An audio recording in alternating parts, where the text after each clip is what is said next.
Hi, welcome to the Using Data to Make Better Delivery Estimates webinar. I'm Sasha Surface, I'll be your host today, and I'm accompanied by my colleague Betsy, who will be fielding questions during my presentation. If you do have any questions, please put them into chat, and we'll get to them at the Q&A session at the end of the presentation. All right, so let's get started with some basic facts. 8 hours. So that's a typical amount of time that a knowledge worker has to perform his tasks and to productively work and focus on his projects, right? Pretty straightforward. Well, the fact that you're here with me right now, listening to me talk for like 30 minutes, kind of says that that's a lie. In fact, there's studies out there that say that it's closer to 3 hours of productive, focused work per day that is done. Not 8, 3. Let that sink in for a while. So the pretty basic thing or number used for time estimates is 8 hours a day. Times so many days, boom, that's how long a project takes. Well, if you factor in that in reality, people are actually working 3 hours on it, then you start running into problems. So is this 3 hours really that far-fetched? Well, let's take a short little breakdown here. Typically start at 9 in the morning, 9 to 10, show up at the office or show up to work, grab a cup of coffee, go through your email from last night, last evening. If you're in an office, maybe you could have a quick chat with some colleagues around a water cooler. 10 a.m. rolls around, then you have your early morning meetings, you have your stand-ups, you have your project syncs, you have maybe some one-on-ones with some team members or management, these types of things. Well, after all that, lunchtime. So grab a quick lunch. After that, you can really hunker down and work on your project. So from 1 to 4, roughly, that's when the productive magic happens. Then 4 o'clock, it's a lot of effort all in one block. So maybe after that, you need to cool down a bit, maybe a little social media, maybe a little personal development, doing some research, learning about a few new things. Maybe you have some other meetings, some other one-on-ones, and some other things you need to look at with your team. So then 5 o'clock rolls around, you're done for the day. So 3 hours is maybe a bit exaggerated, but it's not that far-fetched. So what we're going to be talking about today, I'm going to be sharing a few other little tips and tricks that can help you make more accurate estimates over time. None of these are silver bullets, but hopefully it's things that you can keep in mind as you're doing this exercise, this estimation exercise with your teams. A lot of this is based on having the proper data to reflect back on or to dive a bit more deeply into after a project so you can take better decisions for the next one. So how do you track this data? It's with the time tracking tool. So I'll be suggesting some various tools because there's a lot, but I'll be proposing a few that do the trick and work nicely. Then I'll also show you guys how you can correlate effort with time. So most development teams work with the principle of story points, which is an effort value. And then how does that work with time? You can't just say, oh, well, 3 story points, well, that's definitely 5 hours. It doesn't work that way, but you can still bring 2 bits of info together to help you check whether or not your estimations are accurate or whether or not you can improve on them. So I'll be teaching you a bit about that as well. So let's start with some tips and tricks for more realistic time estimations. Number 1, touched on this, use historical data to make time estimates. Using a time tracker can be very helpful because it shows you what actually happened during a past project, what actually happened with regards to certain tasks. You can build a bank of historical data that you can then use as a reference for your future estimates. So it brings reality into the fold. It's not just experience or whimsy. It's really, you see, okay, we had this particular project in the past. It's fairly similar to the one we have to do now. So what happened in the past? What unforeseen things popped up? now we can take them into account and adjust our future estimates accordingly. The next one might seem straightforward, but you want to build in time for delays. That typically means, oh, well, let's just add a buffer at the end and we'll call it a day. That's helpful, definitely, but that's not the only way you should look at things. You should look at the individual tasks that need to happen within the project and think about the various delays that can occur around these tasks or around your team's workflow in general. For instance, maybe your developers are called upon to help with support from time to time. That takes time, so you need to factor that in. Maybe there's some company-specific projects happening as well. Implementation of new analytics tools, infrastructure updates. Maybe there's some refactoring that needs to happen due to security concerns or whatever else. All these aren't part of your project, but they still affect it and its completion.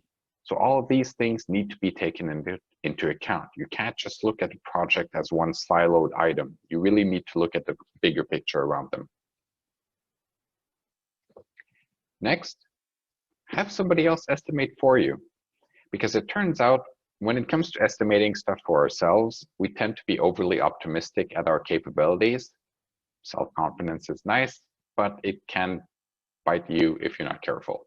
So the trick here is to have somebody else look at the work that needs to happen and provide their estimates. And then you can see what yours was going to be, and then you'll realize either the other person, his estimations make sense, or maybe you're completely wrong, but at least it forces you to think about your original thought process there and to come up with better estimates as well. And typically, we're pretty good at estimating for other people because we tend to be a bit more realistic. So having somebody else estimate for you is definitely helpful. And if you look at it from the agile perspective, how do we estimate story points? Typically, the whole team gets together, estimations occur, then there's a sort of consensus, and then you move forwards. Well, it should work the same way for time. Perhaps not the whole team at every time, but definitely having the opinion of a couple of extra people would be helpful and bring a bit more accuracy into the mix.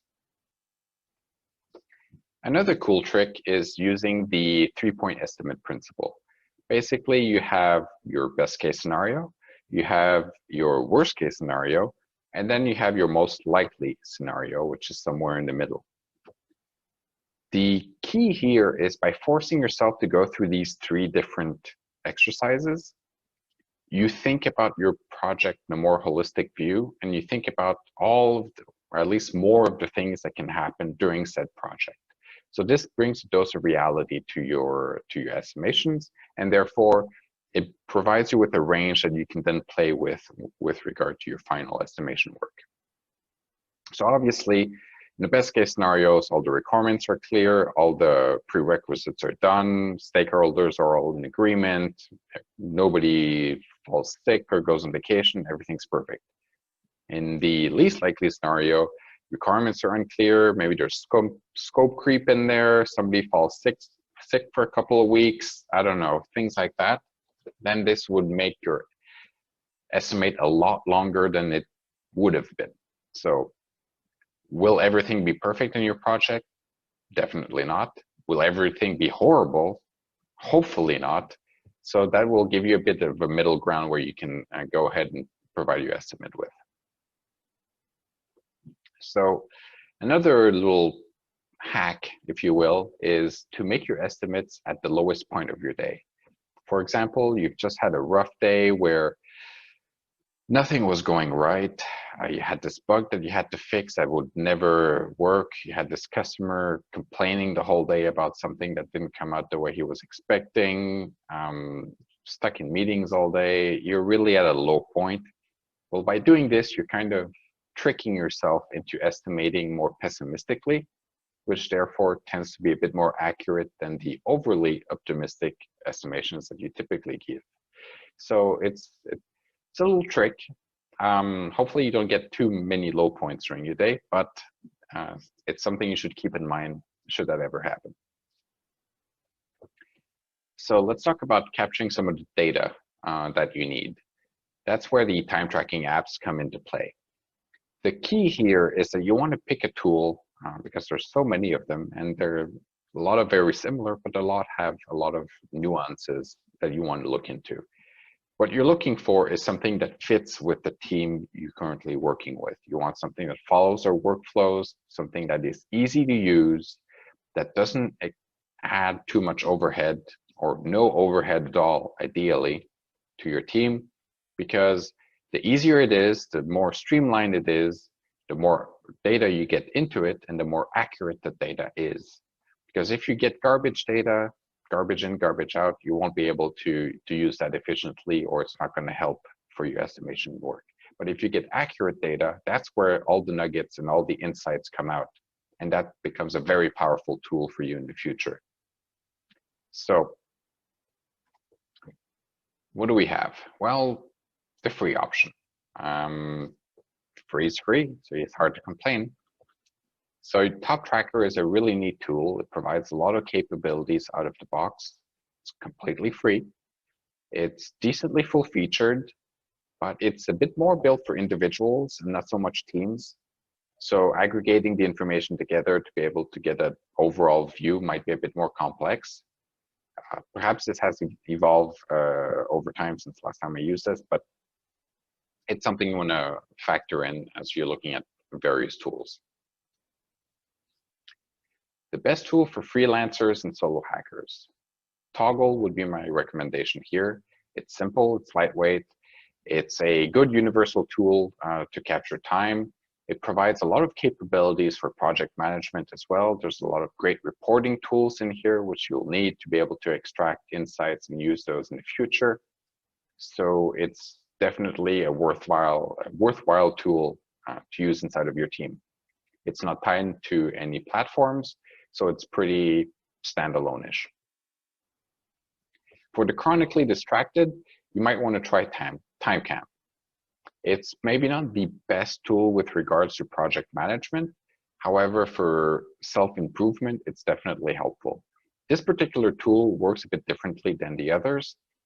It keeps track automatically of your browser and what you're doing in it, and it uses that to track time spent on various things.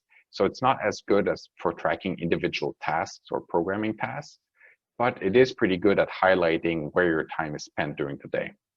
The key here is that this tool can help you discover where you're spending your time. So if you have trouble keeping focused, then maybe having a tool such as this one will make you realize, oh, okay, maybe I'm spending too much time on Reddit and YouTube, and that's where my time is going. So it's a useful tool for that. If you're a development team that is using Jira as your development tool, then you should look into Tempo timesheets. Tempo is actually a suite of products. They have quite a few different bits and pieces that you can mix and match together. But it's a very robust suite of tools. It allows you to track time. There's reporting. There's project management tools in here as well. And it's straightforward enough interface, easy to use. So it's a good tool to aim for. If, however, you're using the Azure DevOps environment, then 7pace, our tool, is the way to go. And I'm not just saying that. We are the #1 in the marketplace for this particular need. And the key here is that we're deeply integrated into Azure DevOps.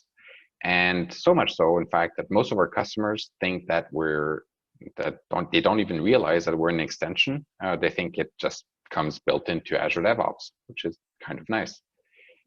That said, this tool came out of a need that we had a development team. They needed to track their time to better themselves, but also for other purposes, business purposes, and couldn't find a tool that really worked for them. So they developed this tool, and now it's this company's bread and butter. So it's built by developers for developers. So we understand what the needs are, we understand where the problems are, and we work to fix those and to provide the capabilities needed. It has reporting, it has analytics, it provides insights. and it provides you all of the historical data you might need to be able to provide your team with decent estimates in the future. So I already mentioned time versus effort. So if you want to correlate the story points that you're estimating for tasks and the time you've estimated for tasks and see how these two are working together, you might want to start using PACE.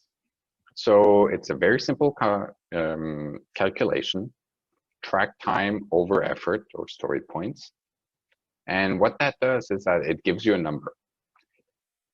It's just a number, it doesn't mean anything. If it's big, small, doesn't matter. However, this number you can then use to see how you're doing. So basically with this example, let's see, you have a team, their average pace. So you've calculated this for numerous projects in the past, and you have an average pace of around 7. Some teams might have 10, some teams might have 5, some teams have another number. It doesn't, one's not better than the other. What's the key here is to have a baseline. So in this case, 7. So you can say that between 5 and 10, you're in the sweet spot. So you're doing fine, your estimations are good, you're making good progress. However, what this tool gives you is that if you are much lower than your baseline, then you're overestimating. If you're much higher than your baseline, then you're underestimating. The key here is that when you discover this, it's not used as a tool to start banging on people's heads because they're not working fast enough. Rather, it's a tool to say, okay, what tasks were associated to this and where do things go wrong? And then you can look at these tasks and identify perhaps problems, perhaps you'll realize, oh, okay, maybe the requirements weren't as defined as we thought they were.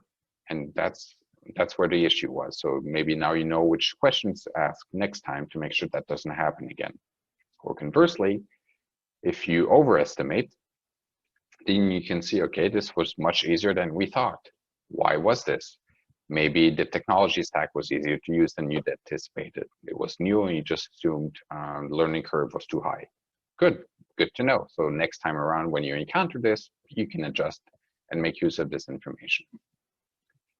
So I hope this helped. In summary, the key thing when you're doing time estimations is to reframe your thinking. Don't silo yourself inside of that one project that you're estimating. There's a ton of things that are happening around this project that will also affect it. I mentioned support earlier and things like that. So you want to make sure that you're looking not just at the project, but the individual steps within it, or the individual tasks within it, and see how they could be affected by delays. So by using this frame of mind, already you're going to factor in more things and be more accurate with your estimates. The other thing is when you're picking a tool, you definitely want to make sure that you check what the needs of your team are. You want to make sure you pick a tool that is easy for them to use, that really falls into the workflow. Ideally, something that's flexible, because as agile teams, oftentimes the processes can change. Maybe you're into continuous improvement, so you actually do change your processes to better yourself over time. Well, you want a tool that can follow you throughout those steps as well. So that's why it's important to really look into it, and considering there's a ton of options out there, do take some time to evaluate a few of these before you move forwards. I hope that was helpful for some of you.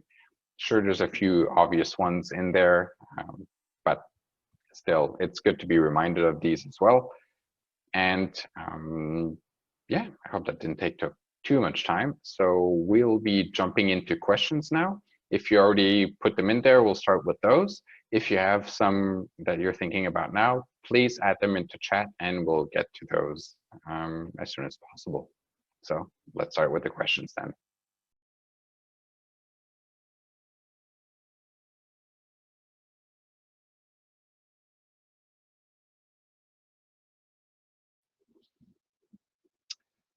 Hey, everyone. All right, let's see if we have, if you have any questions, please feel free to just throw them in chat and I'll do my best to answer those as succinctly as possible. Let's see.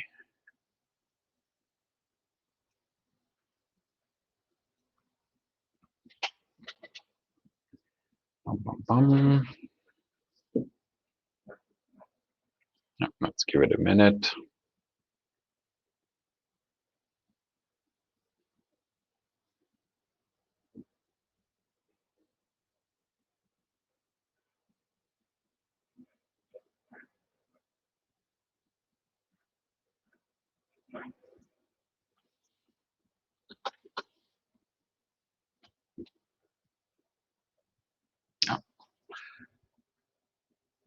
How do you deal with being on multiple projects that have conflicting schedules?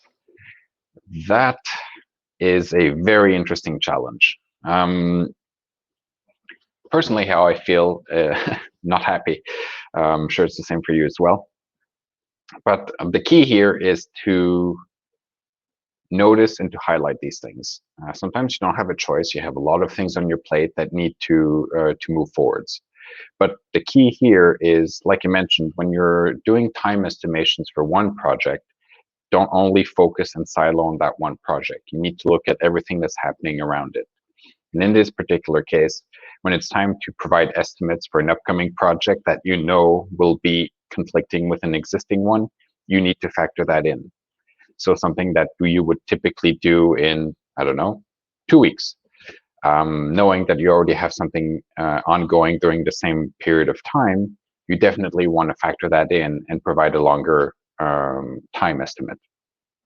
Or if you can, ideally, try to get an additional team member in to take over for that part or compensate in some other way. So sometimes, yeah, you don't have a choice. You just need to hunker down and juggle multiple balls. But you need to make sure that you take this into account in each one. And if you have something that's already ongoing, if you can change your estimates as you're going along, you definitely should, to factor in the new work that's coming in. Sometimes, though, that might not be possible. So the ongoing project, then, well, it's a question of priority. Is the ongoing one of higher priority? Then my focus is going to be here, not the new one. So you should adjust your estimates for the new one. Or conversely, if the new one is more important and that's why it's bumping in, then you're just going to have to accept the fact that there's going to be delays and try to handle those in some other way as much as possible. Hope that helps a bit. It's not an easy situation for sure.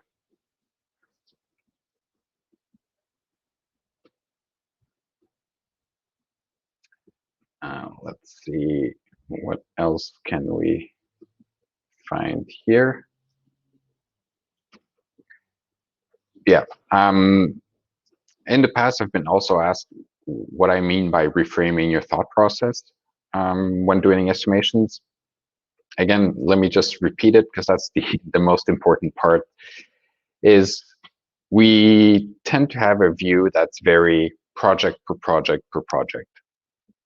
And as mentioned, sometimes you have overlaps, sometimes you have things that really aren't even considered a project that are happening, and people tend to forget about those. So the reframing part is when you are doing your time or even effort estimations for a particular task or particular project, you need to take a step back and see what else goes around that, whether it be other work that your team might be doing. Maybe it's the end of the quarter, and when that happens, usually finance will ask for data pulls from the databases. That's additional work that you need to factor in. That's time spent elsewhere. It's not a project, it's just ad hoc demands. Support tasks. Our development team, for instance, often helps with support tasks with our customers. So that's time taken outside of the project into something else. So if you're purely looking at how long it takes to do one particular task, yeah, you'll have a number, but it's not going to be reality. So that's why you really need to reframe your way of thought into the more complete picture and not just at one project.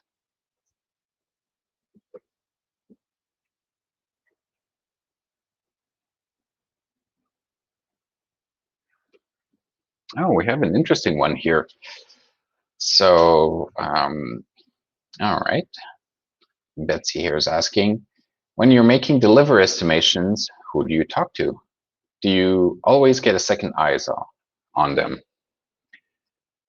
Well, that's a very good question. I think the more eyes you get, the better, up until a certain point where it's just too much and it just becomes noise.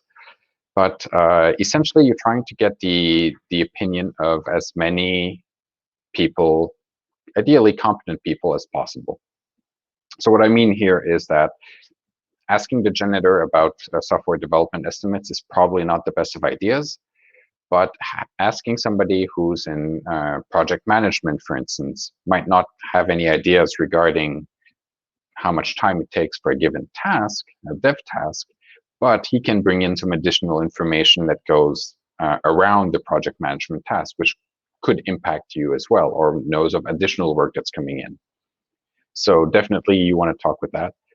Experience and past data is very important, as I mentioned. So if you have past data, so a similar project or similar tasks, you can look at that. If you don't, maybe you know somebody who does. Maybe you have a colleague who's worked on a similar project in another department, another branch. Ask him or her. Maybe they can help out with providing you with additional information that you didn't necessarily think about. So experience, real data, definitely the important parts.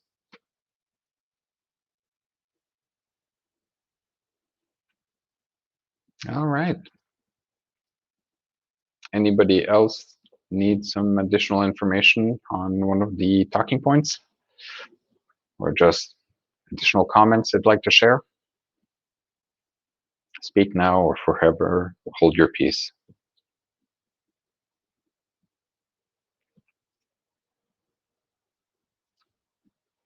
All right, well, it seems pretty quiet then. Just to let you know, the slides will be available at the end. So as a quick reminder, they can be helpful. So we'll make those available to you once we're done. And if that is it, then I will wish you all a lovely day. And I'll see you next time. So thank you and ciao.